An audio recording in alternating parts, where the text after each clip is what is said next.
Right. ప్రభాత వెలుగు దినపత్రిక చూద్దాం. రేషన్ కార్డుల జాబితాలపై గందరగోళం. కులగణన సర్వే ఆధారంగా జిల్లాలకు పంపిన లిస్టుల్లో తప్పిదాలు. అర్హత ఉన్నోళ్లలో సగం మంది పేర్లు లేవు. ఇప్పటికే రేషన్ కార్డులు ఉన్నోళ్ళు అనర్హుల పేర్లు. రేషన్ కార్డుల కోసం ప్రజాపాలనలో 12.60 లక్షల మంది దరఖాస్తు చేసుకున్నారు.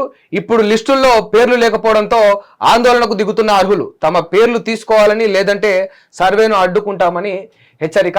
రైట్. అంటే ఖచ్చితంగా ప్రభుత్వాలు మారినప్పుడు, ఈ కొత్త ప్రభుత్వాలు వచ్చినప్పుడు ఎవరికి వాళ్ళ యొక్క కార్యాచరణ వాళ్ళకు ఉంటుంది, వాళ్ళ యొక్క విజన్ వాళ్ళకు ఉంటుంది. కనుక ఇక వీళ్ళు ప్రజాపాలన అని పేరు పెట్టుకున్నారు. అసలైన అర్హులను మేము గుర్తించి వాళ్లకు చేయాల్సిన పూర్తి న్యాయం చేస్తామని చెప్పేసి, పూర్తి స్థాయిలో న్యాయం చేస్తామని చెప్పేసి మరి కాంగ్రెస్ ప్రభుత్వం ఒక నిర్ణయం అయితే తీసుకున్నది. కొత్త రేషన్ కార్డులు పంపిణీ చేసే విధంగా ఈ యొక్క కులగణన ఆధారంగా ఎవరిదైతే లిస్టు తీసుకుంటుందో ఆ లిస్టును, ఆ యొక్క లిస్టులో ఉన్న వారిని, వారి యొక్క అర్హతను బేస్ చేసుకొని రేషన్ కార్డులు పంపిణీ చేసే పనిని అయితే ముందటేసుకున్నది.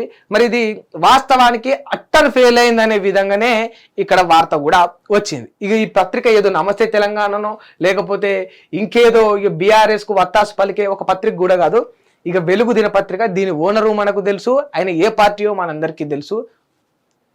ఒక మాట ఖచ్చితంగా నేను అడగాలనుకుంటున్నా. ప్రజలకు సంబంధించిన ఏ ఒక్క లిస్టుకైనా కావచ్చు, ఒక పథకం చేరవేసేటప్పుడు కావచ్చు, లేకపోతే ఇట్లాంటి ఒక రేషన్ కార్డులు అర్హులైన వారికి ఏదైనా ఒక కార్డును వాళ్ళకు గుర్తించి ఇవ్వడానికి కావచ్చు, ఏ ఒక్క కార్యాచరణ ముందటేసుకున్నా కూడా ఒక సామాన్యుల ప్రజలకు సంబంధించి వచ్చేసరికి ఇటువంటి లోపాలన్నీ వస్తాయి, ఇటువంటి అవకతవకలన్నీ ఎదురైతాయి. అర్హులను ఎంపిక చేసే దగ్గర ఇబ్బంది, నిజంగా న్యాయం చేకూర్చేటోడికి న్యాయం జరగదు, నిజంగా ఎవడైతే నష్టపోయిండో వాడికి సాయం అందదు, నిజంగా అర్హుడైన వాడికి అసలు ఆ లిస్టులో వాడి పేరే ఉండదు. ఇటువంటివన్నీ ఎవరికి జరుగుతాయంటే సామాన్యులకు జరుగుతాయి. అదే 119 కాన్స్టిట్యున్సీలో 119 మంది ఎమ్మెల్యేలు ఉన్నారు. ప్రతి నెలకు ఒక 2-2.5 లక్షల జీతం పడతా ఉన్నది. ఏ ఒక్క ఎమ్మెల్యే పేరైనా లిస్టులో లేకుండా పోతుందా? ఎప్పుడైనా మనం విన్నామా? ఏ ఒక్క ఎమ్మెల్యే పేరైనా లిస్టులో లేకుండా పోతుందా? ఆ ఎమ్మెల్యేలకు జీతం పడకుండా పోతుందా? పోనీ ఆ సింహాద్రి నువ్వు చెప్పేది కేవలం 119 ఎమ్మెల్యేల ముచ్చట్నే, అది ఓన్లీ తెలంగాణ రాష్ట్రంలోనే అంటే దేశం మొత్తంలో చూసుకుందాం, అప్పుడు ఎమ్మెల్యేల సంఖ్య పెరుగుతుంది కదా. సరే, ఇండివిజువల్గా ఎమ్మెల్యేలు స్టేట్ పరిధికి అయినప్పటికీ ఎంపీల సంఖ్య చూసుకుందాం, వాళ్ళు మొత్తం దేశానికంతా ఉంటారు కదా, 100 మంది ఎంపీలు. వాళ్ళకు రావా మంచిగా? వాళ్ళకు పైకాలు ముట్టాయా? ఇప్పుడు వీళ్లకు ప్రభుత్వం కేటాయిస్తుంది, రాజకీయ నాయకులకు బండ్లు కేటాయిస్తుంది. ప్రతి నెల వాళ్ళు బండ్లు ప్రతిరోజు తిరుగుతూ ఉంటే ప్రతి నెల వాళ్ళకు ఇంత మెయింటెనెన్స్ అనేది పోతూ ఉంటుంది. ఏ ఒక్క ఎమ్మెల్యేకైనా ఏ ఒక్క ఎంపీకైనా వాళ్ళ వెహికల్లో పెట్రోల్ పోసుకోవడానికైనా ఇబ్బంది అవుతుందా? ప్రతి పైసా లెక్కించి బరాబర్ ₹1 తక్కువ కాకుండా ఒక 10 పైసలు ఎక్కువనే ఇస్తారు తప్ప ₹1 కూడా తక్కువ కాకుండా వాళ్ళకు న్యాయం చేకూరుస్తారు. మరి ఒక రాజకీయ నాయకుల దగ్గరకు వచ్చేసరికి బరాబర్ లెక్కలేసుకొని బరాబర్ న్యాయం చేసే విధంగా పెట్రోల్ డీజిల్ పైసల కానించాలి నెలాఖరులో వీళ్ళకి ఇంత విలాసవంతమైన జీవితం ఉన్నా కూడా లక్షల జీతం వేసే దగ్గర కూడా ఎప్పుడు అవకతవకలు జరగవు. ఈ లిస్టుల్లో ఎప్పుడు మార్పులు జరగవు. ఈ లిస్టుల్లో ఎంపిక చేయడానికి ఒక ఎమ్మెల్యేని ఎంపిక చేయడానికి ఎప్పుడు కూడా ఇబ్బంది పడరు. మరి ఈ రకమైన ఇబ్బందులు ఒక ఎమ్మెల్యేల దగ్గర ఎంపీల దగ్గర కానప్పుడు సామాన్యుల యొక్క అర్హతను రేషన్ కార్డు పొందే ఒక మధ్యతరగతిని గుర్తించడానికి ఎందుకు ఇన్ని ఇబ్బందులు జరుగుతాయి? ఎందుకంటే ఆఫీసర్లు నిజంగా స్ట్రిక్ట్గా పనిచేయరు. ఎందుకు పనిచేస్తారు? సామాన్యులకు నిజంగా న్యాయం చేసే విధంగా ఏ ఆఫీసర్ పనిచేస్తా ఉన్నాడు ఈ దేశంలో? పనిచేస్తే గిసొంటి వార్తలు చదవాల్సిన దౌర్భాగ్యం మాకెందుకు ఉంటుంది? అసలు నిజంగా రేషన్ కార్డు తీసుకునే పరిస్థితుల్లో ఇంకా ఒక మామూలు వ్యక్తి, ఒక సగటు వ్యక్తి ఈ దేశంలో ఈ రాష్ట్రంలో ఉన్నట్టు అదే దౌర్భాగ్యం, అదే దానికి సూచిక.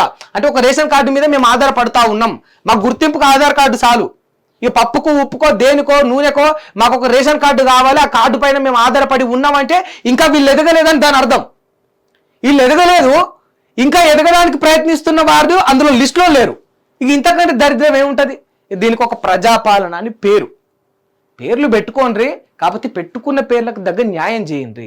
ఇటువంటి అవకతవకలు ఇంకా కూడా ఇంత టెక్నాలజీ వచ్చిన తర్వాత, ఇంత ఆన్లైన్ సిస్టమ్ వచ్చిన తర్వాత, ఇంత అప్గ్రేడ్ అయిన తర్వాత కూడా అర్హులను ఎంపిక చేసే దగ్గర ఇవాళ ఇంతమంది 12.60 లక్షల మంది దరఖాస్తు చేసుకుంటే సగానికి సగం ఆ లిస్టులో అర్హుల పేర్లు లేకపోతే ఇంతకంటే దౌర్భాగ్యం ఏముంటుంది? ఇంతకంటే ఏముంటుంది? దయచేసి ప్రభుత్వానికి, ఆఫీసర్లకు నేను విజ్ఞప్తి చేస్తా ఉన్నా, ప్రజలకు, ఒక సామాన్యుడికి, ఒక మధ్యతరగతుడి విషయానికి వచ్చినప్పుడు మీరు ఏ కార్యాచరణ ముందటేసుకున్నా దయచేసి దాన్ని అక్యురేటెడ్గా చేయండి, దాన్ని న్యాయబద్ధంగా చేయండి, శ్రద్ధ పెట్టి చేయండి, చిత్తశుద్ధితోటి చేయండి. నామకే వాసుగా ఇక అలగా జనం అనుకుంటే తిప్పి మళ్ళీ ఓట్లేసే కాడ అలగా జనం ప్రవర్తన ఏందో, వాళ్ళ పవర్ ఏందో చూపించారు అనుకో, ఏమాత్రం కూడా మీ కుర్చీలు మిలగవు. గుర్తుపెట్టుకోండి. దయచేసి ఇటువంటి వార్తలు భవిష్యత్తులో చూడకూడదు, మళ్ళీ చదవకూడదు, ఆ పరిస్థితి రాకూడదని కోరుకుంటున్నా. న్యాయబద్ధంగా శ్రద్ధతోటి ప్రజల పట్ల పనిచేయాల ప్రభుత్వాలు. హిట్ టీవీ యాప్, ఇందులో short news, live news, entertainment shows, movies, digital magazines తో పాటు మీ జిల్లా వార్తలను కూడా ఫ్రీగా చూడొచ్చు. అంతేకాదు కేజీ నుంచి పీజీ వరకు విద్యార్థులకు స్కాలర్షిప్ కూడా అందిస్తున్నాం. ప్రతి వారం 10 మందికి లక్కీ డ్రా ద్వారా ఒక్కొక్కరికి 10,000 రూపాయలు అందిస్తున్నాం. ఇంకెందుకు ఆలస్యం, వెంటనే హిట్ టీవీ యాప్ ని డౌన్లోడ్ చేసుకుని ఫ్రీగా ఎంటర్టైన్మెంట్ పొందండి. Hit TV app. Hit TV app. Please download hit TV app. Hit TV యాప్ని ఫ్రీగా డౌన్లోడ్ చేసుకొని ఎంజాయ్ చేయండి. మీకు నచ్చిన ఎంటర్టైన్మెంట్ కోసం హిట్ టీవీ యాప్ ని ఫ్రీగా డౌన్లోడ్ చేసుకుని ఎంజాయ్ చేయండి. హిట్ టీవీ యాప్ని డౌన్లోడ్ చేసుకుని ఆస్వాదించండి, ఆశీర్వదించండి. ఇంతమంది సెలబ్రిటీలు హిట్ టీవీ యాప్ ని డౌన్లోడ్ చేసుకోండి అని చెప్తున్నారంటే ఎంత మంచి యాప్ ఆలోచించండి. అమెరికా అమెరికా అమెరికా అమెరికాలో చదవాలనుకునే వాళ్ళకి విశ్వసనీయమైన పేరు మన శౌర్య కన్సల్టెన్సీ.